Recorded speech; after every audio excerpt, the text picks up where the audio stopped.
Bienvenue sur le podcast de Bonheur Factory. Des écoutes inspirantes qui accompagnent le changement des consciences.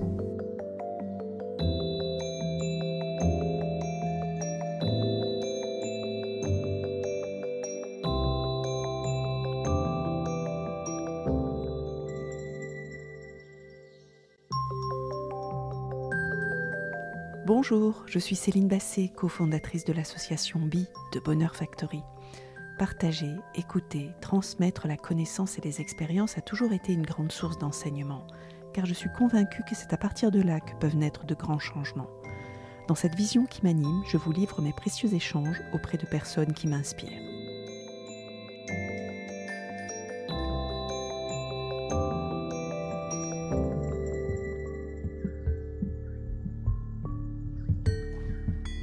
Aussi loin que je m'en souvienne, j'ai toujours été passionnée pour essayer de comprendre les humains et leur société, leur manière d'interagir entre eux liée à leur histoire, leur culture. Pas étonnant que j'avais de très bonnes notes en histoire géo d'ailleurs. Cela me prédisposait à observer l'évolution de notre société pour tenter de me donner des explications historiques et des définitions sociologiques afin de nourrir ma culture et mes projets. L'humain est l'être vivant le plus complexe de notre planète. Et cette observation est bien évidemment partie depuis mon centre, en m'observant moi-même et en apprenant à évoluer vers une meilleure version de moi. L'humain a sans cesse besoin d'apprendre, de transmettre, de construire ou de déconstruire même. Bref, il ne cesse de vouloir évoluer, bon gré mal gré, en faisant des détours bien compliqués parfois, alors que si on regarde bien, tout serait tellement plus simple s'il était conscient d'être un être vivant parmi tant d'autres sur cette belle planète. Et peut-être qu'en apprenant à se respecter lui-même, il respecterait davantage le vivant. Alors autant vous dire que lorsque nous avons eu l'occasion de rencontrer Julia Eitel, j'ai tout de suite voulu en savoir plus sur son ouvrage, dont le titre évocateur a stimulé ma curiosité. Spiritualité et société durable, l'engagement éthique des créatifs culturels. Apporter une définition, une explication sociologique à l'éveil de nos consciences m'est apparu comme une nécessité pour mieux accompagner le changement des consciences animé par le projet de Bonheur Factory et pour venir également expliquer de manière plus scientifique cette évolution de nos esprits qui accompagne un véritable changement. Car le changement est bien en route et cela commence par prendre conscience que nous avons le choix de penser, agir et faire autrement, et tout cela en commençant par soi. Qui est Julia Eitel ? Eh bien, c'est une jeune femme douce et brillante, née au siècle dernier en 1993. Elle a grandi dans une famille à la fois ouverte à la spiritualité, à l'introspection et au développement personnel, mais également à la réflexion analytique et intellectuelle. Elle s'intéresse depuis toute petite aux différentes cultures, aux mystères des grands mythes et cultive un certain goût pour tout ce qui a trait au symbolisme.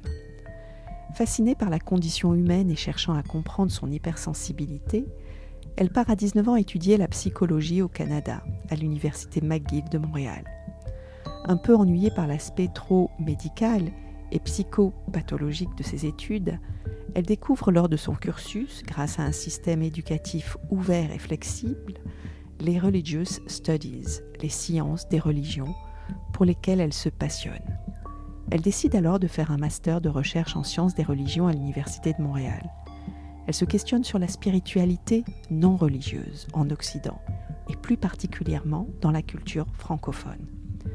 Elle tombe par hasard sur le livre d'Ariane Vitalis, Les créatifs culturels, l'émergence d'une nouvelle conscience, et comprend alors que c'est la quête de sens de ces personnes, soucieuses du bien-être de l'humain et la planète, qui animera sa recherche.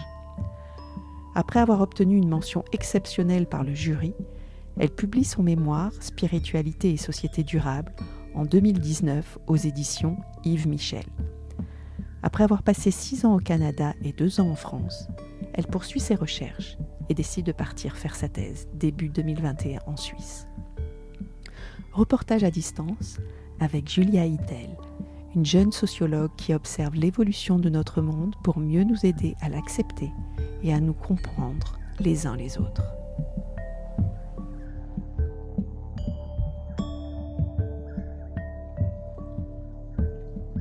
Bonjour Julia, merci d'avoir répondu à cette invitation pour cette émission du podcast Bonheur Factory. Bonjour Céline, merci à vous de m'avoir accueillie pour ce projet. Écoute, nous sommes ravis. Comme expliqué en introduction, ton livre m'a passionné car il a apporté vraiment des réponses ou plutôt des explications concrètes et rationnelles sur une tendance que l'on a pu observer au sein de notre société moderne occidentale ces dernières décennies et qui s'est accélérée depuis les années 2010. En effet, lorsque nous avons créé Bonheur Factory en 2018, c'était en quelque sorte une manière de partager avec le plus grand nombre de personnes ce changement qui s'opérait en chacune de nous.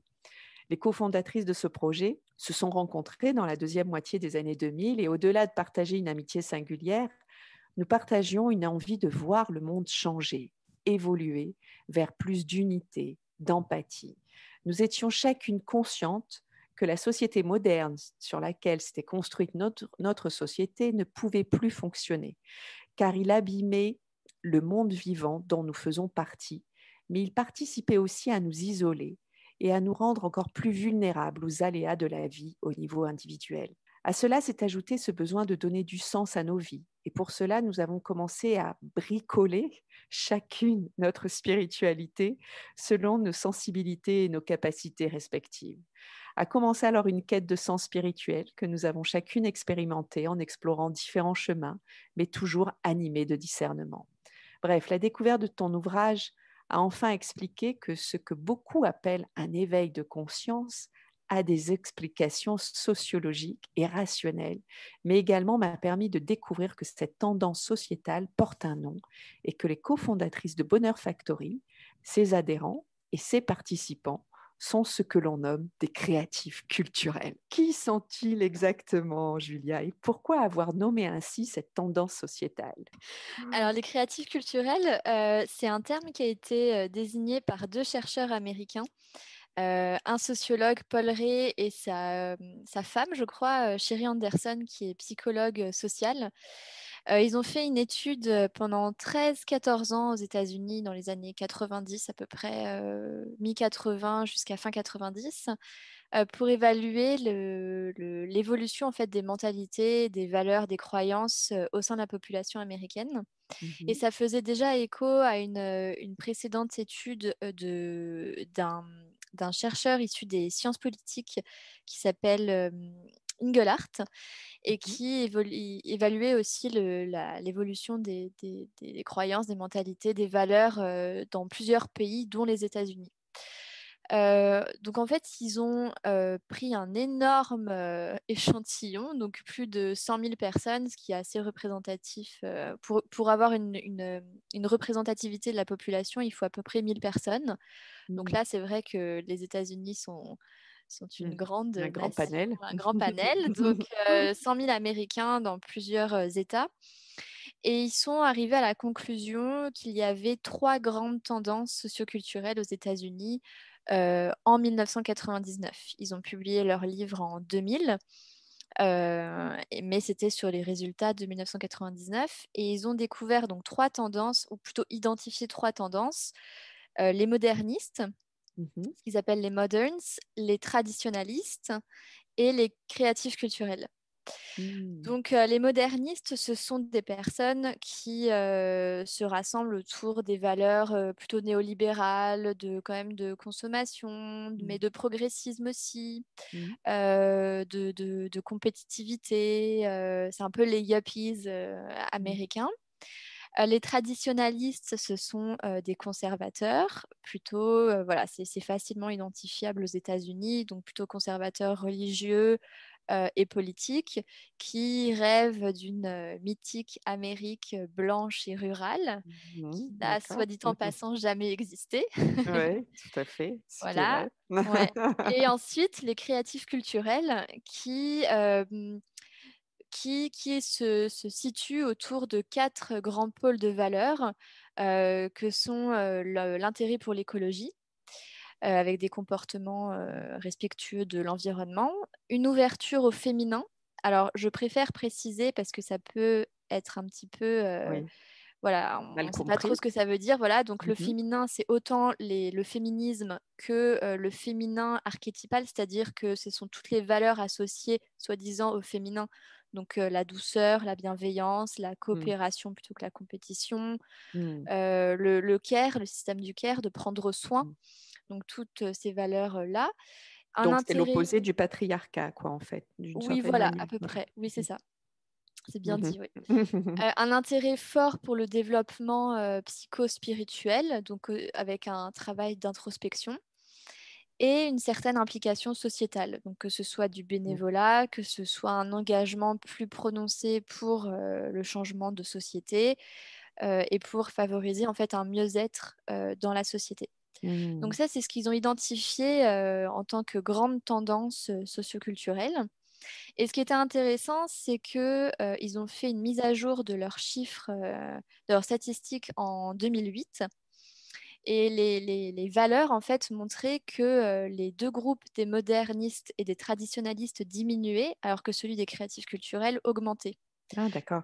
Ouais. Donc en 2008, par exemple, ils sont passés en 1999 de 26% à 35% en 2008. Ah oui, donc ça veut dire que ça représente vraiment petit à petit, un tiers de la population enfin, occidentale, si on peut dire aussi, hein, parce que je ne sais pas si ça touche vraiment tous les pays du monde, mais c'est plus donc des civilisations occidentales.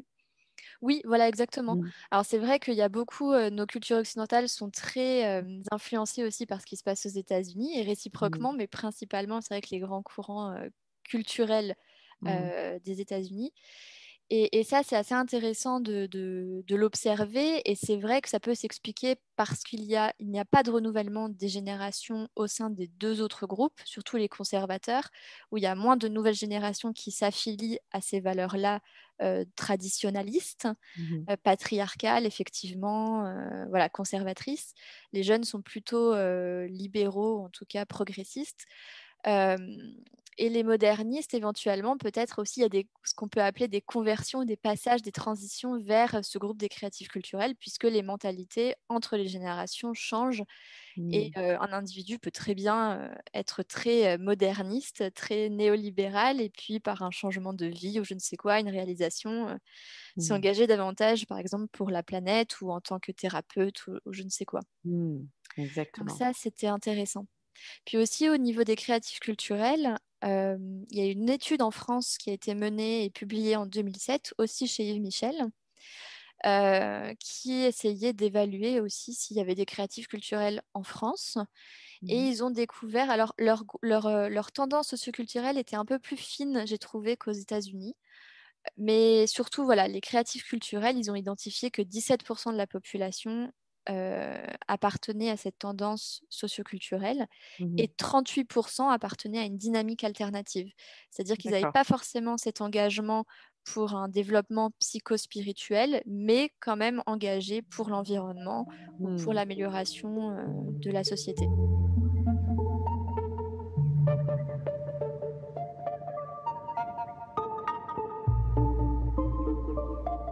Alors, les créatifs culturels sont donc en quelque sorte des contestataires. Donc, qu'est-ce qu'ils revendiquent au juste? Contre quoi ils s'indignent? Oui, en fait, les créatifs culturels, donc comme je disais, ils ont un fort discours anti-hégémonique, ils critiquent cette société consumériste, néolibérale, capitaliste, où Mm. l'argent est roi, etc. Et en fait, ce qui est intéressant de comprendre, c'est que, on va le résumer comme ça, ils ne croient plus au récit de la modernité triomphante. Mm. Donc la modernité, ça c'est un terme qui est Oui, qu'est-ce que c'est en fait fondamental. la modernité? Voilà. Voilà, comment on peut expliquer ça? Parce que c'est vrai que ça veut tout dire et rien dire en même temps pour beaucoup. Oui, donc la modernité, c'est une notion clé dans toutes les sciences humaines et sociales qui sont principalement nées, je fais une petite parenthèse, au 19e siècle, Mm. pour essayer de comprendre et d'illustrer cette modernité qui était en train de se faire à ce moment-là. Donc la modernité, ça renvoie à deux choses. D'abord, c'est un moment historique qui a commencé à partir du 15e siècle, grosso modo avec la découverte de l'Amérique en 1492 et qui s'étend jusqu'à à peu près aujourd'hui, en tout cas jusqu'à la deuxième moitié du XXe siècle. Donc en fait, ce qui s'est passé, c'est que la modernité en tant que modèle dominant, modèle idéologique. Donc ça, c'est la deuxième Mmh. définition de la modernité. C'est un modèle qui vise à rompre définitivement avec le monde traditionnel organisé autour de la religion. Mmh. Donc la modernité, en fait, c'est le passage d'une société organisée autour de la religion, de la foi, à une société organisée autour de la raison, de la science D'accord. euh, et de la rationalité. Donc ce qu'on observe dans la modernité comme processus historique aussi, c'est qu'il y a 4 grandes phases qu'on peut distinguer. Donc la première, c'est ce que je disais entre le 15e et le 16e siècle avec la découverte de l'Amérique, Mmh. l'essor de l'humanisme, la réforme protestante, les débuts du capitalisme et des sciences. Mmh. Entre la moitié du XVIIe et du XVIIIe siècle, on a eu le siècle des Lumières, la primauté de la raison individuelle, l'affirmation de l'athéisme, etc., du progrès et les révolutions françaises et américaines. Ensuite, le triomphe de la modernité, c'est surtout Oui. au XIXe jusqu'à la première moitié du XXe siècle avec la société industrielle. Mmh mh. Mmh. Les révolutions industrielles et scientifiques, les colonisations, l'impérialisme, toutes les grandes idéologies, les nationalismes, marxisme, libéralisme aussi. On a les Mmh. 2 guerres mondiales qui ont mis fin Ah, tout ça? aussi à tout ça, Mmh. et le triomphe de la démocratie à l'Ouest. Et Mmh. enfin, à partir des années 60-70, on voit un tournant dans la société et le passage à une société post-industrielle de consommation, mondialisation, etc. Mmh. Et c'est à ce moment-là que les créatifs culturels, ils émergent principalement, Mmh. puisque c'est à partir de ce tournant des années 60-70, c'est-à-dire à partir d'un tournant qui s'appelle le tournant subjectif, Mmh mh. qui place l'individu, qui demande à l'individu non plus de remplir des rôles et des obligations selon un modèle préétabli, assigné, de reproduction sociale, à ce qu'on appelle une vie beaucoup plus subjective, basée sur des choix personnels, autonomes, c'est-à-dire que je peux devenir celui que je veux devenir, D'accord. avec un primat de l'expérience, qui OK. devient gage d'authenticité et de vérité Mmh. et Donc d'autorité. Voilà, à partir des années 60-70, tout ce récit, et ça j'aime bien le remettre en perspective, c'est-à-dire que tout ce récit idéologique de la modernité, comme quoi la science va nous libérer, comme quoi va nous faire progresser dans notre humanité et va nous permettre de mieux appréhender notre environnement qui auparavant faisait peur et qu'on a aujourd'hui dominé et exploité et mieux soi-disant compris aussi. mmh. Ce qu'on observe au lendemain de la Seconde Guerre mondiale, on assiste aussi à un retournement de situation où le progrès soi-disant scientifique, il peut conduire au pire et à la Mmh. destruction entière de l'humanité et de la planète. Oui, Et donc ça, avec les guerres atomiques, quoi, en fait. voilà. Mmh. Et ça provoque une prise de conscience majeure et qu'on peut voir ensuite chez la génération qui avait 20 ans en mai 68, par exemple, Oui. qui, et toutes les années voilà, successives, donc la décennie des années 70, où il y a eu beaucoup de manifestations, de revendications sociales pour la reconnaissance des minorités, les mouvements sociaux féministes et écologistes qui sont nés à ce moment-là et qui Mmh. ont pris de l'ampleur au sein de la société, en tout cas de façon assez massive et Mmh. généralisée. Et Mmh. donc, à partir de là, on observe, donc des années 60-70, vraiment cette individualisation, mais à tous les niveaux. Et Mmh. ce qui ne fait en fait que confirmer, plus ou moins, le projet initial moderne, où en fait on voit se réaliser aussi l'objectif de la modernité, qui est l'individualisation à tous les niveaux. Mmh. Donc il y a un petit débat interne dans les sciences actuelles. Est-ce qu'on a quitté la modernité? Est-ce qu'on l'a pas quittée? Autour de la notion de post-modernité, comme tu disais plus tôt. Ouais. Pas vraiment, je crois qu'on y est toujours plus ou moins Mmh. dedans. Exactement. C'est juste qu'il y a plusieurs forces, on peut dire comme ça, Mmh. qui se confrontent. On a à Mmh. la fois une hyper-modernité dans tout ce qu'elle peut avoir de plus excessif, hyper-consommation, hyper-individualisme, c'est vrai, voilà, plein de choses excessives, mais aussi une vision beaucoup plus de remise en question aussi qui serait prônée par les créatifs culturels, en tout cas par des individus qui souhaitent que ce modèle qui connaît un peu un essoufflement, change pour aller vers autre chose de mieux.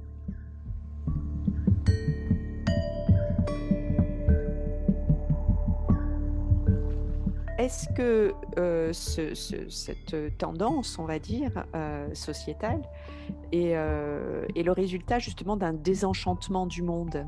Oui, tout à fait. Le désenchantement du monde, c'est quelque chose qui est propre à la modernité. Et effectivement, devant un constat assez frappant d'une société qui ne respecte plus l'individu, qui ne respecte plus Mmh. l'habitat, l'environnement, qui ne respecte plus le vivant de manière générale. Et donc, c'est une volonté effectivement de viser Mmh. à une certaine réparation du tissu social. Mmh. Et aussi, ce qui est important de noter chez les créatifs culturels, c'est que ce sont des personnes qui adoptent, alors j'ai parlé de 4 grands pôles de valeurs, mais plus globalement, ce sont des valeurs qu'on dit post-matérialistes. C'est-à-dire que Mmh. ça, c'était Ronald Inglehart, justement, qui l'a théorisé. Pour lui, une fois que les besoins de base sont satisfaits, eh bien, on peut s'intéresser alors aux valeurs autour du bien-être, justement, des nouvelles revendications sociales. Et ces valeurs post-matérialistes, elles ont été surtout portées par la génération du baby-boom, c'est-à-dire les enfants qui sont nés juste Mmh. après en fait la Seconde Guerre mondiale et donc qui avaient leurs besoins essentiels élémentaires satisfaits, qui n'avaient plus à survivre. Le désenchantement, ça vient aussi du constat, comme ils ont plus ou moins le temps d'observer aussi leur environnement, leur société et de s'intéresser voilà, à autre chose que juste de manger et gagner de l'argent. Mmh. Pour leur survie, eh bien, ils ont le temps de constater ce qui se passe autour d'eux. Et il faut dire aussi qu'à partir de la deuxième moitié du XXe siècle, il y a eu un certain nombre de désenchantements déjà au lendemain de la Seconde Guerre mondiale, Mmh. avec voilà, les bombes nucléaires, les camps de Mmh. concentration, l'horreur de la guerre, et aussi plus tard des catastrophes écologiques qui ont commencé à Mmh. se succéder les unes après les autres.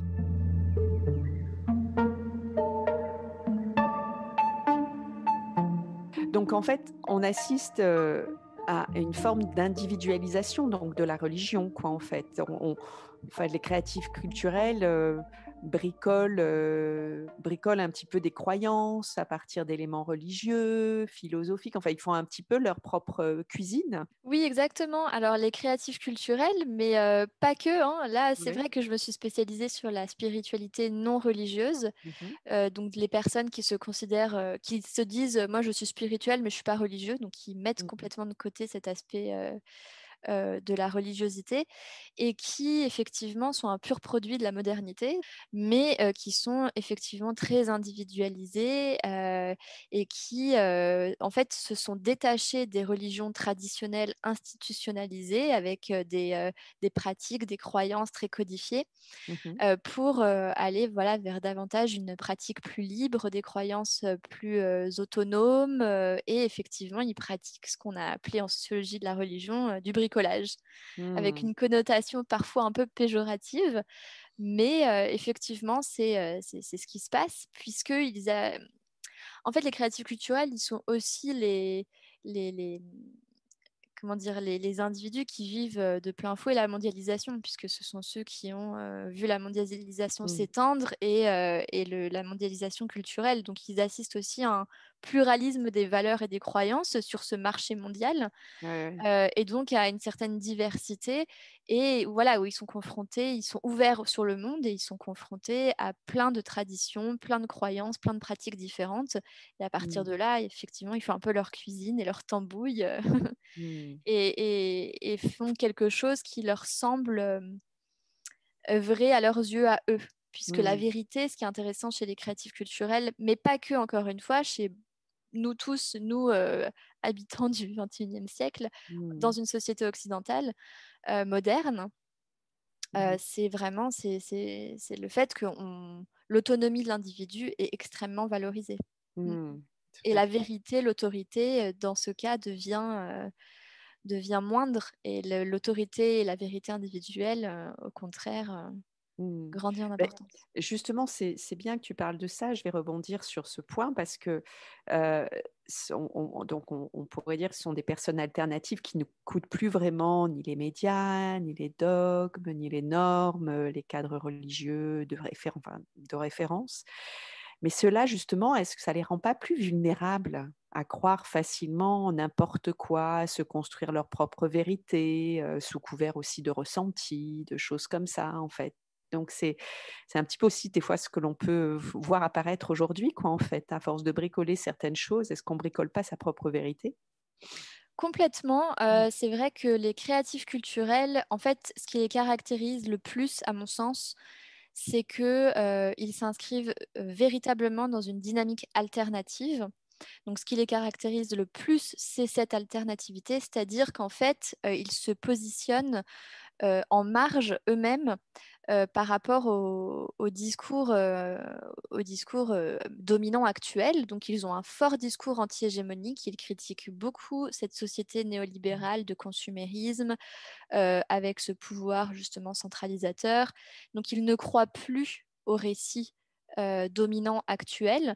Ils se placent de ce fait en marge de manière alternative à cette société et ils décident volontairement pour la plupart de ne plus suivre les médias, Mmh. les grands médias qui pour eux en fait ne véhiculent qu'un seul message, celui dominant, qui ne véhiculent que des informations négatives, donc qui polluent d'une certaine Mmh. façon leur propre vie par voilà, cette succession d'événements négatifs. Et ils vont petit à petit, effectivement, se couper de ces médias. Et oui, et cette vérité, cette quête de vérité qui passe essentiellement par leur propre expérience personnelle, Mmh. elle devient la seule autorité finalement légitime. Donc Mmh. après, ce sont pour la plupart, je ne peux pas généraliser parce que je n'ai pas une étude empirique et statistique représentative de la population. Comme j'ai fait une étude qualitative, c'est-à-dire que j'ai mené des entretiens individuels assez longs, donc ce n'est pas la même chose qu'une étude Mmh. quantitative statistique. J'ai moins de personnes dans mon échantillon, mais c'était quand même des personnes qui prenaient Mmh. l'esprit critique, qui lisaient beaucoup. Après, effectivement, voilà, c'est tout à fait une solution, enfin, une posture possible de n'écouter que soi finalement et de ne rechercher que des informations qui confortent sa propre opinion. Mmh. Donc Mmh. aujourd'hui, ce qui est intéressant justement, je ne rentrerai pas forcément dans les détails, Oui, bien sûr.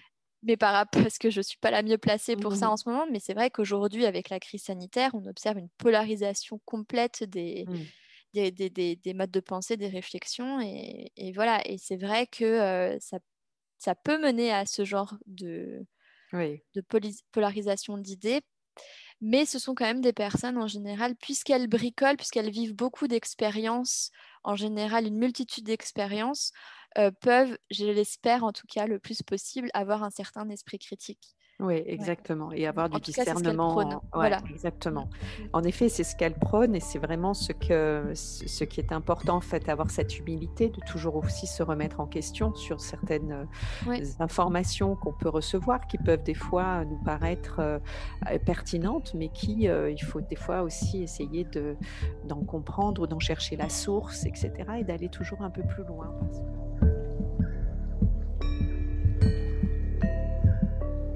les créatifs culturels seraient donc guidés par, comme tu le dis dans ton livre, par le principe de responsabilité. Tu précises qu'une culture de l'agir, j'ai bien aimé justement cette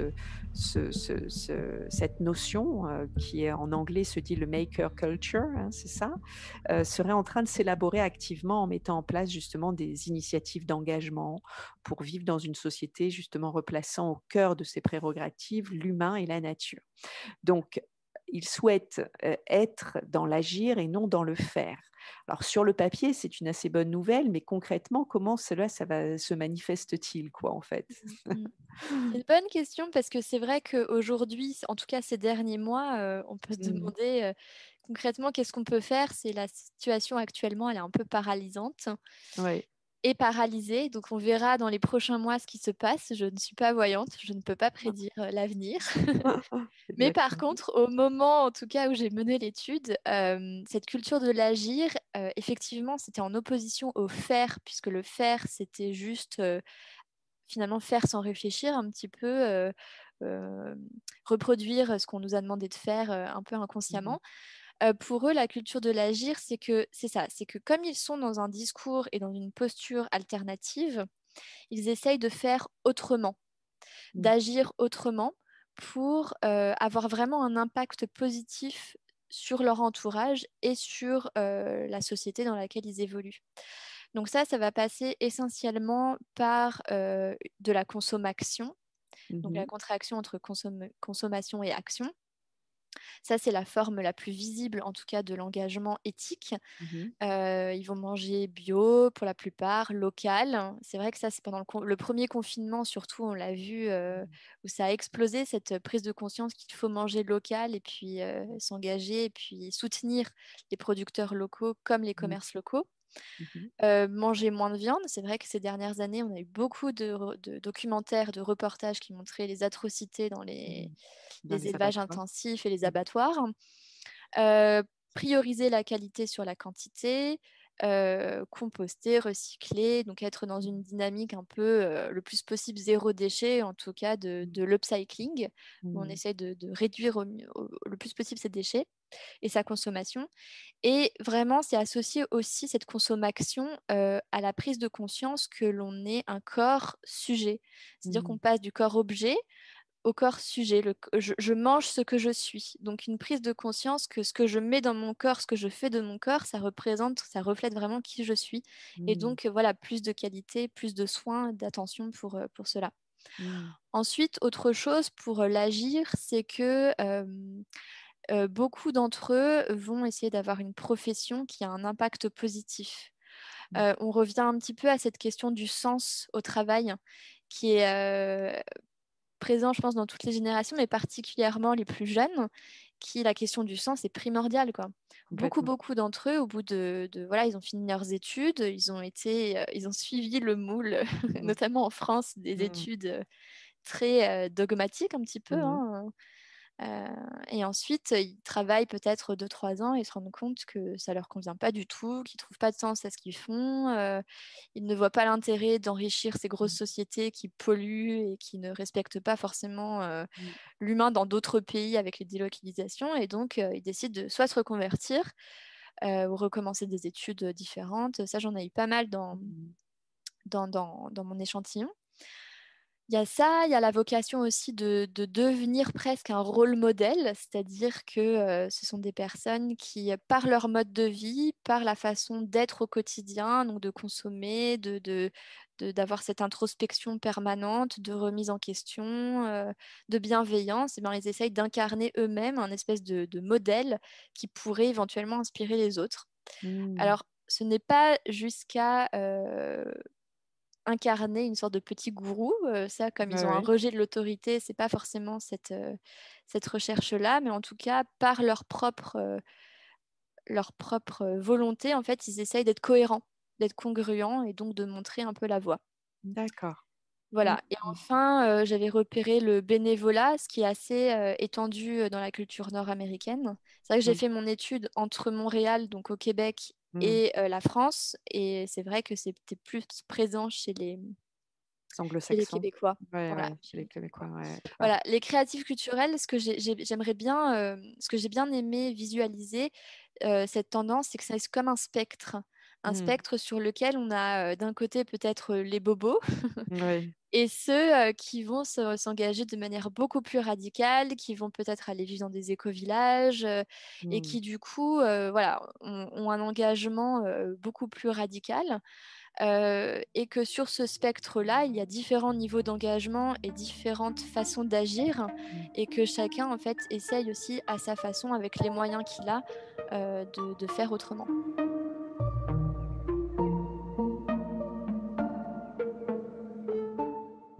Vous venez d'écouter la première partie de cet échange passionnant avec Julia Eitel.